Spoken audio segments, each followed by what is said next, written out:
The best way to escape the dark, cruel reality is through fantasy. That's what famous Spanish-Mexican director Guillermo del Toro attempts to do in the dark fantasy Pan's Labyrinth. The film, which is a spiritual successor to The Devil's Backbone, was first released in Spain and Mexico in October of 2006, and made its American debut a few months later. Pan's Labyrinth received many accolades, the most notable being 3 Academy Awards for Art Direction, Cinematography, and Best Makeup. The adult fairy tale takes place in 1944 post-Civil War Spain, and focuses on a young girl's attempt to escape the cruel reality. After moving to the country with her mother and new stepfather, Captain Vidal, Ophelia meets the Faun, a mythical creature who tells her she is the princess of the underworld. She must complete 3 trials to return to her kingdom. Guillermo del Toro played the role of producer, director, writer, and cinematographer in his film. The fantasy world and mythical creatures come straight out of del Toro's notebooks, a collection of drawings heavily influenced by his childhood dreams. Del Toro teamed up with DDT Effectos to bring his fantasies to life. In particular, DDT Effectos created an animatronic suit made of mostly latex and rubber foam for the Faun. Doug Jones wore an animatronic mask over his head, and 2 puppeteers, David Marti and Monsi Ribe, manipulated the movement of the ears, eyes, and nose. Doug Jones walked on top of the Faun's legs and wore green around his legs to have them digitally erased. The same trick was used to erase Doug Jones' legs when he dressed up as the Pale Man. The practical effects allowed del Toro to give the Faun and Pale Man a realistic sense of weight as they moved around on screen. Del Toro wanted Sergi Lopez to play the villain, Captain Vidal, despite his background in comedy and melodrama. A year and a half before the script was written, del Toro offered Lopez the role. It's no surprise that del Toro once again worked alongside Mexican cinematographer Guillermo Navarro while filming Pan's Labyrinth. The 2 color schemes each represented a world. Blue was associated with reality, and red and gold with fantasy. Del Toro contrasts the cold and harsh reality of the fascist government with a fantasy that was warm and safe.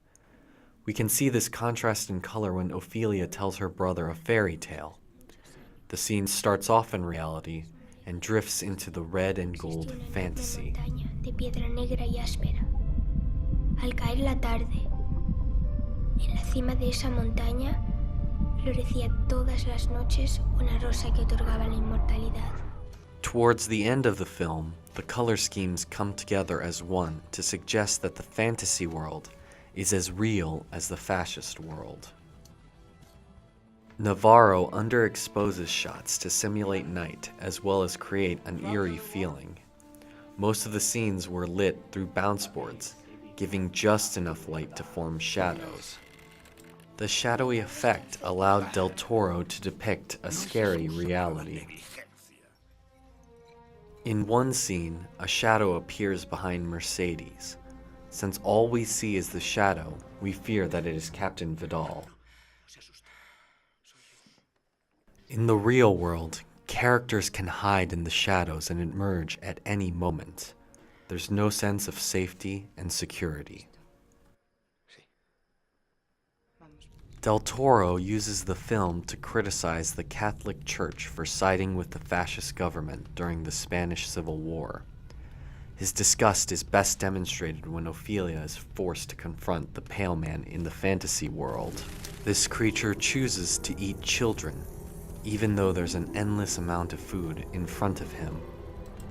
This scene parallels Captain Vidal's feast with a priest, suggesting that the Pale Man is a metaphor for the Catholic Church.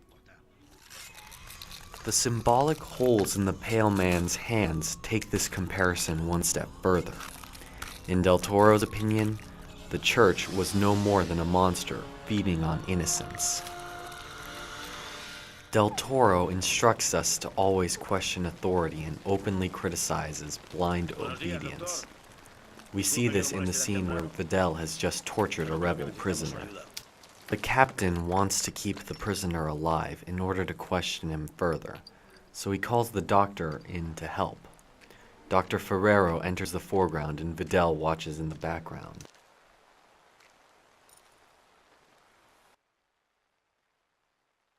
Though the main focus is the doctor, we are reminded of Captain Vidal's constant presence. This surveillance mirrors that of Franco's regime as it searched for all hidden rebels.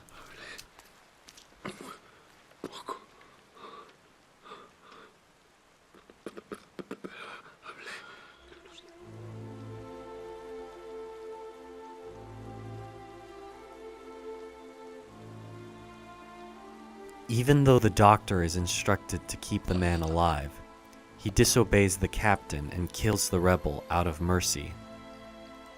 No sentirás más dolor. Vidal moves into the foreground when he questions the doctor about his obedience. He appears much larger, suggesting that Vidal has power over the doctor.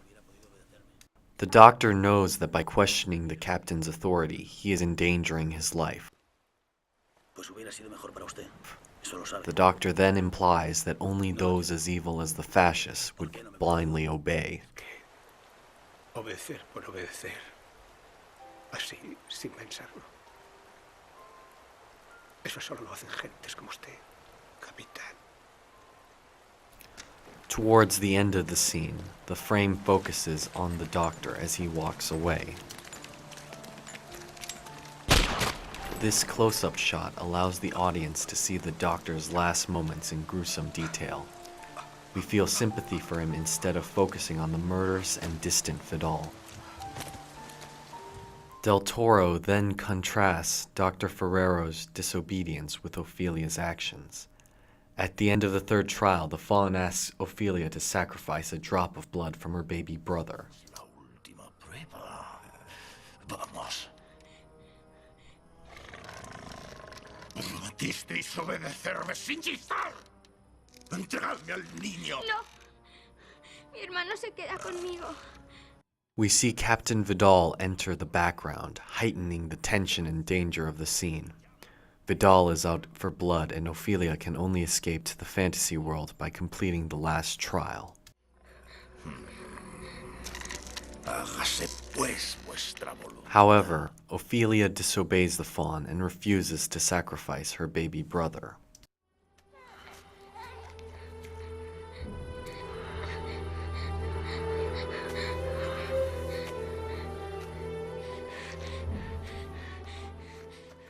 The camera then focuses on Ophelia's face, much like it did for the doctor.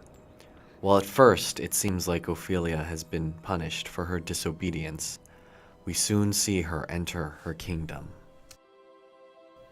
Together, these scenes suggest that Del Toro wants us to question authority.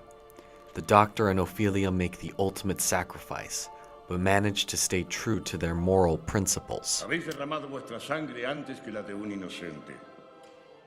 Esa era la última prueba, la más importante. After Franco's regime ended, the new government decided to create the Pact of Forgetting, an agreement to focus only on Spain's future. The pact literally buried the past, delaying efforts to dig up mass graves. Any crimes committed during Franco's regime were forgiven. The graphic imagery in the film is hard to erase, cementing the memory of Francisco Franco's violent regime.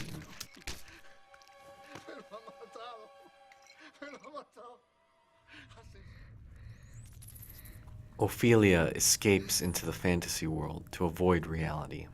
Anytime she enters the fantasy, there's parallel action happening in the real world. Hiding in a fantasy does not erase reality. Denying the truth does not make it disappear. In fact, Ophelia only escapes the real world by dying.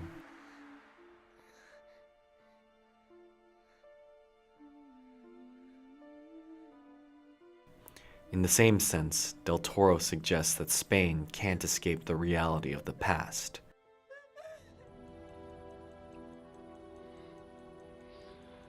Decidle a mi hijo. Trying to forget history will only harm the culture. Decidle a qué hora murió su padre. Decidle que yo... No. Ni siquiera sabrá tu nombre. Pan's Labyrinth is Del Toro's attempt to ensure that we never forget the monsters of war.